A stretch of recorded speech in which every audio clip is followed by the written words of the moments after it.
I don't intend any hyperbole here, but it really was a scene reminiscent of Germany in the 1930s, outside a bookstore owned by, well, by Jewish people, a crowd of protesters saying, don't buy from these individuals. Now, in the 1930s, the people outside were SA thugs in brown shirts saying, Jews, Jews, don't buy from Jews. On Saturday, outside Chapters Indigo, they weren't of the far right, I suppose, they were the far left, and they were saying, don't buy from the people who own this store because they are supporters of Israel, supporters of Israel.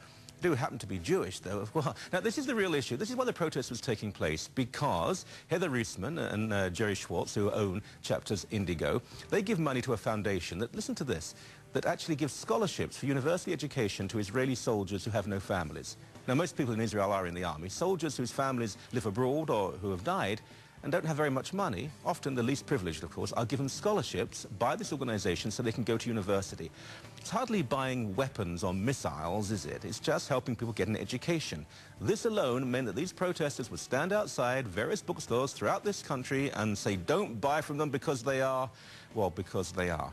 Now, is it fair? No, of course it's unfair, we know that. When have these people been fair in the past? Just down the road from these bookstores are embassies and consulates and businesses owned by people, supporters of Arab countries, behind attempted genocide in Sudan, arrest of Christians, arrest of gay people, of feminist leaders. No protest there at all. And if you go into Chapters Indigo, there are plenty of books that are anti-Israel and anti-USA. No, this stank of anti-Semitism.